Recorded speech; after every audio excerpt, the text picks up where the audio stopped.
السلام عليكم ورحمة الله وبركاته. ازيكم يا حبايبي؟ عاملين ايه؟ يا رب تكونوا بخير وصحة وسلامة. انتوا وحشتوني وحشتوني وحشتوني من اخر فيديو انا نزلته معاكم حبايب قلبي. انا النهارده راجعه لكم فيديو جديد وروتين جديد كده وروتين جميل هيخليكي كده تقومي تتشجعي وتتحمسي مع البت هبه. بس حابه اشكر الناس الجديده اللي دخلت لي القناه، متشكره لكم جدا جدا جدا. لكل اخت دخلت عندي القناه نورتيني وشرفتيني وكترتيني، وجودك شرف ليا وعلى راسي في قناتي ان انتي دخلتي ونورتيني كده وتكتبي لي انا مشتركه جديده. والله بجد بجد اسعدتوني واسعدني وجودكم جدا جدا جدا في القناه. ربنا يخليكم ليا يا رب وما تحرمش منكم، وربنا يجعلني كده عند حسن ظنكم. اما اخواتي بقى اللي معايا في الاول من القناه، فانتوا اخواتي وحبايبي.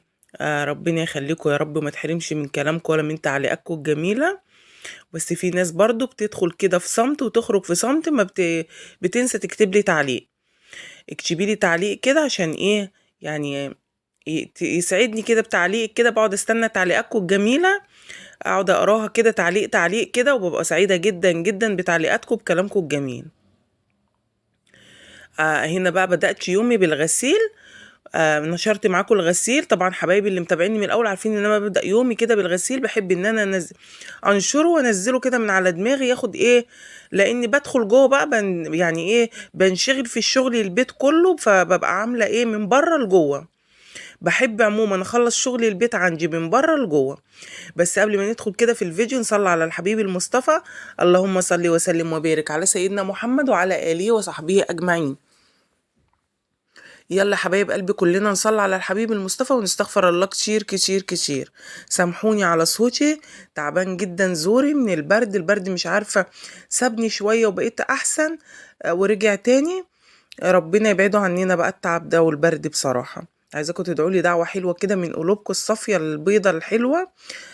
بنهبة ربنا يشفيها كده، لأن عموما غير البرد أنا عندي حبة ضربات كده. فربنا بقى المستعان وربنا قادر يشيل كل حاجة. هنا بقى دخلت على دولاب شروق، كان بصراحة عاملاه كارثة. والله العظيم كانت شروق عاملاها كارثة. فتحت الضرفة اتصدمت، داخلة ارصلها هدوم، اتصدمت من ضرفة الدولاب بتاعتها. قلت لها لا تعالي بقى، رحت خدتها لها كده على السريع. طبعا الله يكون في عونها، هي مش فاضية فبتاخد الهدوم وبتنزل على طول، تاخد وتنزل على طول، فبتبقى مش فاضية بصراحة. الله يكون في عونها ويقويها. خلصت بقى انا جوه بره الشقة كلها، زي ما بقولك كده بحب اخلص من بره لجوه. شيدت على الشقة كلها وظبطتها كده ولفيت فيها لفة، لميت منها كل حاجة وكل الكراكيب وكل الكتب. وكراكيب بمعنى الكتب بتاعتهم، الملازم. لو في كوبايات وهم كانوا قاعدين بره باخدها وانا داخلة المطبخ. فبلف كده لفة في الشقة كلها. بتبقى يعني ايه، ببقى مظبطة كده الدنيا بره ومشيتة عليها كلها، واروح داخلة بقى على جوه. لان المطبخ بصراحة بدخل فيه بنسى نفسي، اصبن المواعين. طبعا عارفين طبعا انتوا شغل المطبخ اللي ما بيخلصش. تحس كمان ان المواعين طول ما انت واقفه في الحوض، يعني واقفه في المطبخ، المواعين بتحطيها في الحوض بتحس ان هي بتتكاثر. فقلت لا بقى، طبعا ما بحبش ان انا اخرج منه الا لما اكون مظبطاه على الاخر.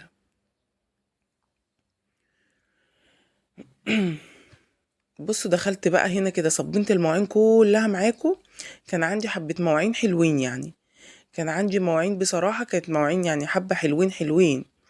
دخلت خلصتهم وصبنت المواعين كلها، وهعمل معاكم بقى غدا جميل وسريع وحلو قوي قوي قوي. يعني مفيد كده ومغذي، والخضار حلوة قوي قوي قوي اليومين دول.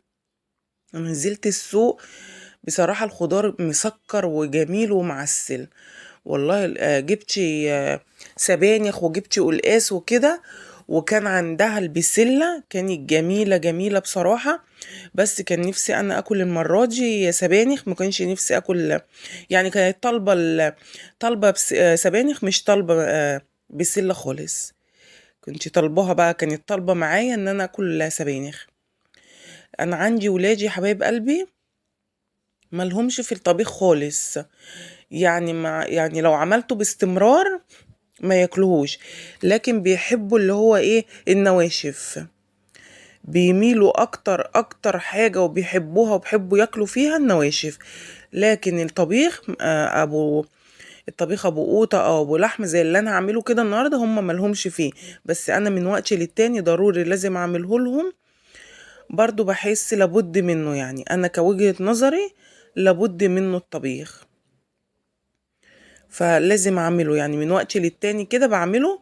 يعني بعمل بين يعني المرة والمرة، يعني فترة مش كبيرة ومش صغيرة، بحيث لما انا اعمله ياكلوه كده ايه، يحس ان هو ايه حاجة جديدة، هما بيحبوا التنوع يعني، حاجة جديدة. يلا بقى لو وصلتش معايا لغاية هنا تبخليش عليا بلايك حلو من ايدك وتعليق حلو كده تثبتي لي في وجودك ان انت شاهدت الفيديو. وحبايب قلبي اللي مش مشتركين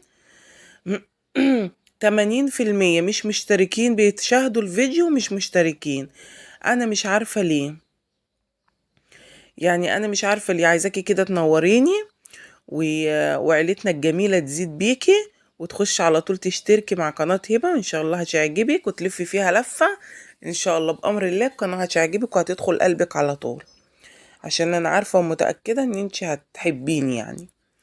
بصوا هنا بقى لميت الحلل ولميت كل حاجة. هنا شايفين عمرو واقف جنبي، بصوا عمال ايه يزن، والله عمال يزن زي العيل الصغير. عنده امتحان فيزيكس كده النهاردة. لا هو ده اتصور في يوم وهينزل لكم تاني يوم، فكان عنده تاني يوم فيزياء، فعمال يقول لي يا ماما انا قلقان من الفيزيك، هو قلقان جدا جدا جدا من الفيزيكس. وكمان عمرو تجريبي فبقول لكم فيزيكس بس هي الفيزياء يعني. فبصوا كان قلقان جدا جدا منها. رحت قلت له بص خليها على الله، اعمل اللي عليك وخليها على الله. يقول لي يا ماما انا متوتر وقلقان منها كده. عمرو عموما بيجي عليه جو الامتحانات بيبقى متوتر جامد. رحت قلت له لا خليها على الله يا عمرو، وان شاء الله ربنا يجيبه لك سهل كده ويسهل لك كل صعب. عايزين ندعي لولادنا يا حبايب قلبي بالامتحانات اللي احنا بنمتحنها اليومين دول، ندعي لكل ولادنا ان ربنا يكرمهم وربنا يوفقهم كده يا رب، ويكرمهم كده ويجبر بخاطرهم كلهم. وحابة اقول لحبايب قلبي الكل اللي معايا في القناة كل سنة وانتم طيبين، بمناسبة شهر رجب، وربنا يبلغنا شعبان ويبلغنا رمضان، لا فاقدين ولا مفقودين. ربنا يبلغنا كده واحنا في احسن صحة واحسن حال، وربنا يحقق كل امالكم يا رب ويكبر بخاطركم جبرا يستعجب له اهل السماء والارض ويرزقكم بفرحة تدمع فيها عينيكم يا حبايب قلبي لكل اخت عندي في القناة.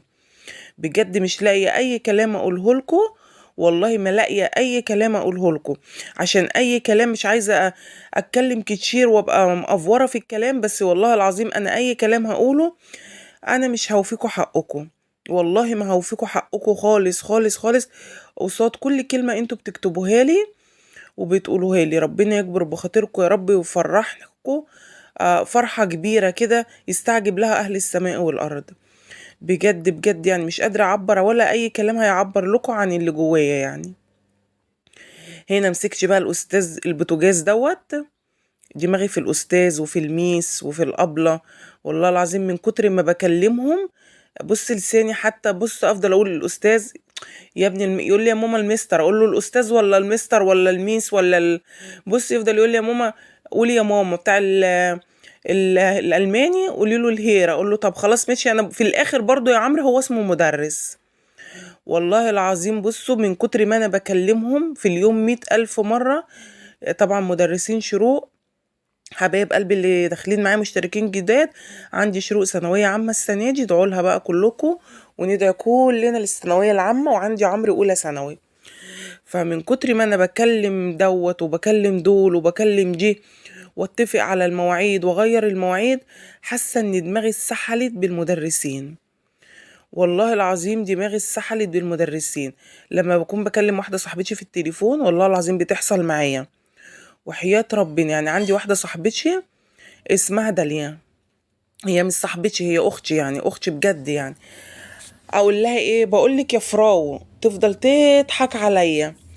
اتكلم معاها وابقى مندمجه مثلا في الكلام واقول لها ايه، اقول له طب بص يا مستر، تقول لي لا هو في ايه. بصوا دماغي اتسحلت من كتر ما انا بكلم. تقول لي هم سحلوكي من كتر ما بتتكلمي معاهم؟ اقول لها اه والله العظيم. خلوا يعني قايمه نايمه كده بالمواعيد بتاعتهم وتنظيم الوقت بتاعهم. ولا هنغير في السنتر ده، لا هنروح المكان ده، لا اصل النهارده المجموعه ديت هنغيرها ونروح مجموعه تانية. بصوا بقى الدنيا بتدخل في بعضها معايا، وربنا يعجينا منها السنه دي على خير. والله دايما اقول ربنا يعجينا منها على خير. الفيديو طبعا طلع يجري مني. هنا بصوا مسكت حطيت حته سمنه بلدي وحبه زيت، ورحت حاطه ايه بصله مصفره. بصله مش بحب احمر البصله في اي اكل، بحب اديها اللون الذهبي كده، اول درجات اللون الذهبي. ونزلت عليها بمعلقه كزبره ناشفه حلوه. ورحت بقى ايه حطيت معلقه بابريكا عشان تحسن لي لون القوطه يعني. ورحت نازله بالسبانخ خدتها تقليبه كده، نص تقليبه. وهنا كنت سلقه اللحمه 3/4 سوا، ورحت نازله عليها برضو في الايه تكمل سواها مع السبانخ. وهنزل بحبه شوربه، هزودها حبه شوربه. انا سلقت اللحمه يا حبايب قلبي 3/4 سوا عشان كنت محتاجه شوربه. لكن انا لو مش محتاجه شوربه او عندي شوربه بحط اللحمه نيه على البصل واشوحها كده جامد جامد جامد، اخليها تتشوح لغايه ما لونها يغير. وبعد كده بروح نازله عليها بالخضار، برضو بتبقى طريقه جميله جميله جميله. هنا بقى بصوا حطيت معلقه سمنه برضو. النهارده الفيديو بتاعي برعايه السمنه البلدي. قلت بقى لسه مسيحه سمنه بلدي، والله لا طبخه بيها بقى يا بنتي يا هبه، يلا ان شاء الله ما حد حوش. بس بصراحه كانت ريحتها ومديه للطبيخ طعم تحفه تحفه تحفه.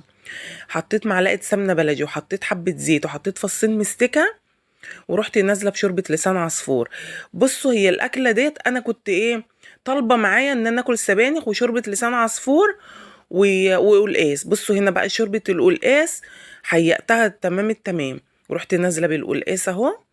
القلقاس لو اقول لكم اليومين دول تحفه، والله العظيم اللي عايزه تفرس تجيب اليومين دول. خضار شهر طوبه كله بيبقى جميل، واحنا في طوبه بقى كل سنه وانتم طيبين يا حبايب قلبي.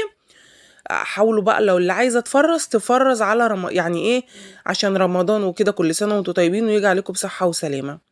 ما خدش القلقاس غلوه واحده والله، قلب قلبه واحده كده.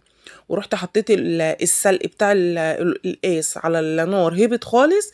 انا بحب اضربه في الخلاط لاني بحبه اللون الاخضر، مش بحبه اللي هو الزيتي دوت المتحمص، لا بهبطه خالص واروح ضرباه في الخلاط بحبه شوربه، وانزل عليه في القلقاس ياخد غلوتين وبعمل له طشه اهي.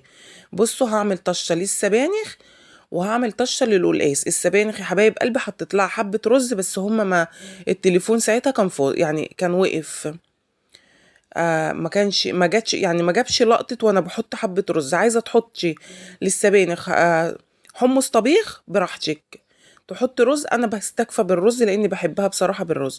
بصوا قسمت الطشه حبه للقلقاس وحبه للملوخيه. اوعى وشك بقى، حبه طشه وحبه طبيخ كانوا عسل عسل عسل. وحياه ربنا الف هنا وشفا لكل اللي شاف، والف هنا وشفا لكل اللي كل. كانوا حبه طبيخ ومطبوخ بقى بالسمنه البلدي كان تحفه. وهنا لسان العصفور اهو خلص. بسيب لسان العصفور يا حبايب قلبي يعني بحمره تحميره كويسه كامله، واروح دلقه الشوربه يعني ايه محيقه الشوربه تمام التمام، واروح حاطه الشوربه واروح طافيه عليه. هو بيستوي منه في نفسه كده، بتبقى الشوربه مغليه وهو سخن فبيستوي، ما بسيبش النار قايده عليه. وطبعا خلصت الطبيخ كله وصبنتي كل المواعين اللي طلعت، ورحت ماسكه المطبخ بتاعي كله كنسه كنسه حلوه وملمعاه، وخرجت منه كده كنت عامله الاكل. والسلام عليكم ورحمه الله.